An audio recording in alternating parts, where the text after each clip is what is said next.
Good morning, good evening, good whatever time it is you are listening to this. I hope you're having a good one. I'm going to be going over the data sets and the SPY for April 10th, 2025. And with that said, let's jump straight to the data. Maybe, there we go. Okay, today, Wednesday, okay, the 9th, we didn't have too much important data, but we did have a really important announcement, which was President Trump paused the 90-day or paused the tariffs for most countries for 90 days. And this is so that he can reach out and communicate and negotiate with these countries. Kind of like what I was talking about in, the past video and some of my posts is that President Trump really brought the hammer down on everybody so that everybody would come to the negotiating table, and you know that's where we're at right now. And as you all saw, the market really went haywire today. There was massive day. I mean, massive day. Today was one of the biggest market days in history. I think this was like the second largest day for the Dow. Uh, Pretty incredible. We'll get into that a little more though. Uh, but for right now, let's go over the data tomorrow. Now, tomorrow's a pretty important day. We have the CPI and the jobless claims in the morning during the pre-market, so 8:30. And honestly, I'm expecting cooler CPI overall. I've discussed this in many of my videos, but right now the data sets and everything are coming in cooler, so we should be anticipating cooler CPI and PPI. Uh, I agree with the consensus right here. It's suggesting that it's going to be coming in cooler, which, you know, that's just what I said. The jobless claims, I have not been monitoring this just yet, but um, these are going to start being really important to watch, especially during this pause with the tariffs. Tariffs. Tariffs? Okay, anyway. Um, the jobless claims are going to be really important because uh, the labor market has been really struggling and kind of on in a rocky place right now. So the next 3 months while the tariffs are paused, it's going to be really important to see if there's actually, um, a weakness in the labor market or if it's just more of companies were afraid of the tariffs. So we'll see how that is. Sorry if you can hear my daughter. She's acting like a monkey right now. Anyway, uh, so CPI, jobless claims, that's in the pre-market. That's largely going to decide the direction of the market tomorrow. Um, we had the awesome tariff news today, uh, along with a cooler CPI that should help push the market up a little bit. It should definitely be having buyers stepping in a lot more. Now, at 10 a.m. we have Bowman speaking. Bowman says some important stuff, but I'm not too concerned about it. Harker speaks at 12:30. Not too worried about anything that Harker has to say. Then we have the 30-year bond auction at 1 p.m. I'm anticipating those coming in lower. I believe the 10-year came in lower today. Nope, it came in slightly higher. Okay, that's interesting. I believe that was after or before the news came out with President Trump. So we'll see how the 30-year responds. That's going to be a important one to watch tomorrow. What we're wanting is the yield to pull downward, but we'll see. If this moves up significantly, that could be a pretty bad thing for treasuries. Anyway, let's go ahead and head into the next part then. Just a quick reminder before we get into the technical analysis. If you've been finding value in my insights, consider joining my Patreon. For just $12.99 a month, you'll get access to my trades, courses, and powerful tools to help you grow as a trader. I'd love to have you be a part of our team and community. And it's less than 43 cents a day. So if you'd like to join, click in the link in the description. Thanks. And getting into the TA, as always, we are going to quickly discuss the Bollinger Bands and the moving averages, which I call the MAs. So if I say like the 5 MA, that's, the daily uh 5 I'm losing my train of thought that's the 5-day moving average. Anyway, with that said, um the market closed at 548.62, which was really impressive close compared to yesterday, which was closed at 496.48. So pretty significant difference. Hold on, I need to check my child's camera really quick to make sure she's not doing anything crazy. Okay, she's good. I'm so sorry. Um, I'll try to remember to edit that out. But anyway, the 5 MA is at 518.29, and since the market closed at 548.62, it's very, very, very likely that we're going to see the 5 MA opening very close to the 525 to the 527 mark, give or take. It's going to be really important, as I've been stating the last few times, that we're going to need to really be focused on um, writing down those values at open, because that's going to be a very key level of support as we push upward or downward. Uh, this is the first day that we've seen the 5 MA actually pulling upward. That's a really good thing. Uh, Even though it closed lower today. So for example, yesterday the 5 MA was at 521.47. And since it's at 518.29 right now, it did pull down lower today, and it's, technically lower at the close. However, since we pulled up so high, we're very likely going to pull far past that level we had yesterday, which was the 521.47. So that's what I'm trying to get at here, is that we're finally having the first day of a real reversal. Okay, so um, assume that the 5 MA is going to be opening around the 525 to the 527 area, but again, mark it down. Now, the 10 MA is at the 539.91. The market currently overnight is at 541.56, so very close to that level where we're kind of starting to test that level right now. The 20 MA is at 552.30, so while we're not quite at that level yet, seeing how we were all we went all the way to the 548.62, we're only, $4 away from that. We had over a $50 move today, so $4 isn't too far. We could be testing the 20 MA as near as tomorrow, especially if we get really good CPI news, right? So, the 20 MA is within testing range, the 5 MA is within testing range.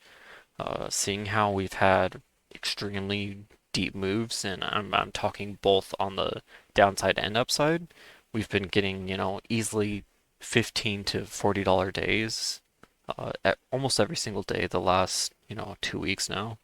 So, uh, don't just make an assumption that it can't test that level or something. It definitely can. There's plenty of room upward right now. The 200 MA is still our long-term indicator, and we're still, far below it. It's currently at 570, 68. So we still have, pretty much a 25 to $30 range to work on that, which we have plenty of time to do so. There's really no need to rush that just yet. Now, the bottom Bollinger is at 505.49. We're finally, making that leap away from it, which I discussed, uh, if I remember correctly, the last few videos where I said we would be within the bottom Bollinger, then we would pull out, test the 5 mile, and then, decide whether to head up to the 20 mile or, come back down to the bottom Bollinger. So far, it looks like we're wanting to head up towards the 20 mile. Now, I usually don't want to discuss the upper Bollinger, but I feel like it's necessary to start talking about it again, even though we're quite a bit of ways. The upper Bollinger is at 599, so we're still extremely far from it, but it's good to keep it within your radar right now because we are starting to make leaps and bounds upward, and then that can definitely be closed fairly quickly. Now, hiding these indicators, I want you to take a look at the ADL, which I've discussed this before, but I'll just quickly break it down again. Kind of assume this is a bank account, right? So if it's going up, money is going in. If it's going down, then money is leaving. This was the sell-off. It was, one of the most dramatic shifts in the ADL I've seen. Now, this is today's session. Sorry, I had to cut the video there for a moment. Anyway, going over the ADL, this was yesterday and today's session. Massive, massive increase. I actually haven't seen an increase this large in 2 sessions. And we can look all the way to the presidential election when Trump won. That was a massive, massive candle, and it doesn't even, it's not even close to that. Massive, massive, massive move in the money flow. Uh, between SPY and Nvidia and everything, it's easily over $7 trillion that went into yesterday and today. So it's very, very substantial. Uh, yeah, I just wanted to point that one out. Now, where are we headed from here?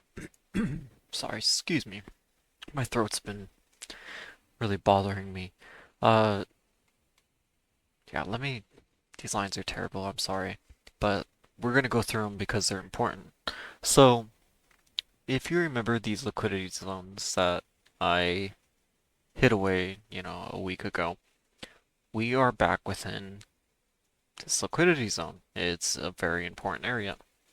And because we're, fairly close to the bottom, uh, very likely we're gonna, head down a little bit, but the likelihood is we're gonna start heading upwards again and start testing, this liquidity.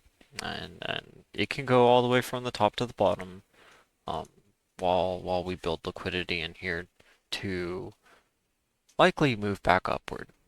Um, and why do I say move back upward? Because on the daily chart, we have a super large inverse head and shoulders. And if this starts building liquidity in here, which is looking very likely, this will fill out the liquidity needed to break into this liquidity zone and start making potentially new highs. Um, I think this buying is extremely substantial. I think that this is potentially a large pivot. Excuse me. And I just want you to look at some of these areas. Uh, let's go back all the way to when this rally started back in um, October 2023. It was essentially right in this area. And I want you to look at some of this buying and look at the ADL at this low. From this low to starting the rally, on the ADL it's saying basically 300 million, which that's pretty large buying in there. Today alone we had essentially 250 million on here, 230 million, something like that. So that's already almost the beginning half of this rally, um, the entire start of this rally. Uh, Really huge candle. And just to further define like how insane this thing is, let's look at Soxel because I've been talking about it a ton. Excuse me. I apologize. I have to keep clearing my throat. It's messed up right now. I apologize. Anyway, we're looking at the daily chart and look at this volume. Huge, huge, huge candles. Um, these other candles don't even hold a candle to it. No pun intended. I'm sorry. I'm a dad now. I have to make stupid jokes. Um, the buying in this thing has been massive. Today was a 50% day on Soxal alone. Uh, this should be pretty indicative of a pivot. And Soxal is the three times bull ETF for the semiconductors for SOX. SOX today was a 18% day. Um, Kind of the same story right here. I mean, look at this candle. This is literally one of the largest buying candles you can even find. Yeah, so I just wanted to highlight that a little bit, that potentially this could be a full-on bullish reversal here. Um, we should be looking towards that area right here and start trying to define some structure in here. The areas are, where are our main supports at? So, going off of, where we discussed our supports, the 5 mile is currently at the 518.29, and we discussed it's going to be opening very close to around the 525 to 527-ish, give or take. So that puts that right in this area. So right below that big liquidity zone. Okay. The 10 MA, 10-day moving average is currently, let's just pull this up in the daily chart. Yeah, it's currently within this liquidity zone. So it's perfectly within the range and bounds to be tested right now. The 20 MA is currently within that liquidity zone, currently within the bounds to be tested. Whereas the 200 MA, the 200 MA is right on the top of that liquidity zone. Again, within the bounds to be tested. Um, did we test the 5 MA? Yes, we did. What happens after a 5 MA test? You generally head back to the bottom Bollinger, which let's pull that up and hide the drawings for a second. Generally, you head back to the bottom Bollinger, or you head up to the 20 MA. We are starting to pull up to the 20 MA. It looks very likely we're going to pull up to that 20 MA. And with that, we're very likely going to start building support in this area.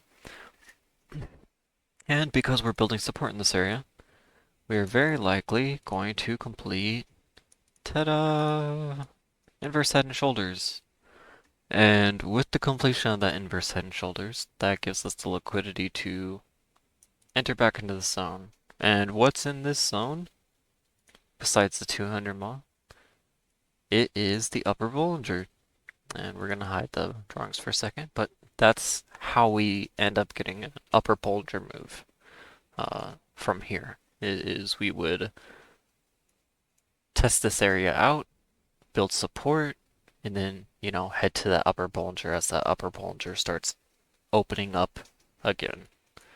Um, that's the bullish thesis and still kind of the bearish thesis too. And the reason why is because if all of these are not going to work out, so let's go ahead and just clear that. Okay, and let's clear moving averages and that for a second. We have this super large inverse cup. This could be perfect liquidity to reject in here and build a handle. Okay, and this could be leading into a larger rejection in the grand scheme of things. We are still within a selling channel, so deleting that handle for a moment. We're still in a selling channel and we hit the bottom of that selling channel. So we can still be pushing all the way up to this um basically this 580 area, and we would still be within bearish territory. We have to not only push above the 200 MA, we have to pull all of the other supports above it. to really clear this bearish territory. That's going to be, a full month or so of straight buying, and building support and pushing upward to break us out of that 200 MA. It doesn't matter if we directly start pushing up to that 600 area. And granted, I really don't even want to talk about that area yet because we're far away. But say we start having some absolutely insane rally and start pushing up to the 200 or to that 600 area. We still need all of our other supports to pull above the 200 MA to really indicate that yes, we have broken out of the bear market and we are back into the bull market. And if that happens, we would then expand either this buying channel or just start a whole new one. Very likely just start a brand new one. Um, and that would begin its own new buying or major buying channel. But that's kind of the bearish thesis too, is that they do want some support built in here because it's liquidity. That's how they make more money. Um, you pull all the way up to that channel, pull back down, and you kill all the calls, you set up puts right in this area, and you make absolutely killer money. Um, that's in everybody's best interest right now is to head upward. And that's why I was really, really set on buying this area down here.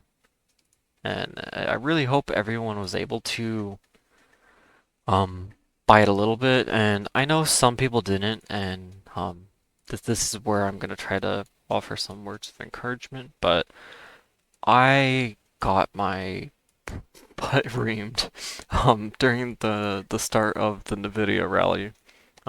When we broke that right in here, I think. Yeah, I was right in here.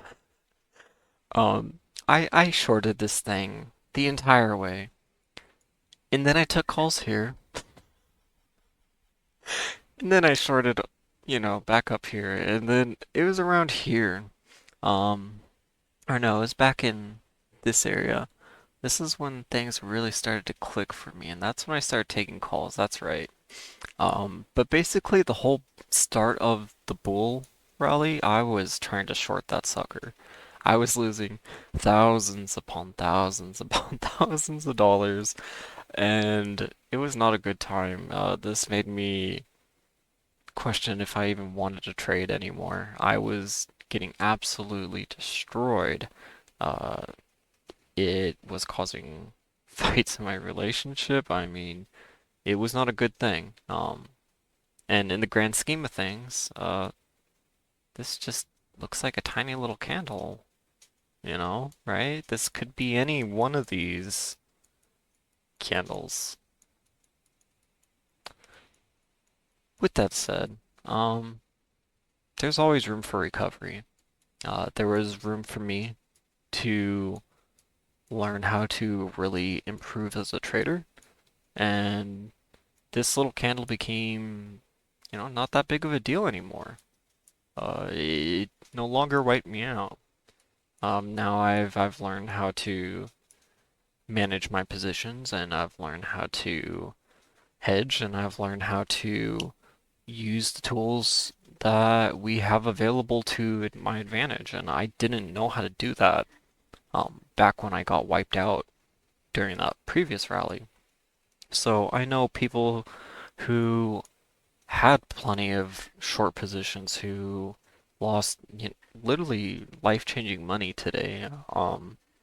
If I'm talking about myself when I had probably the best trading day I've ever had.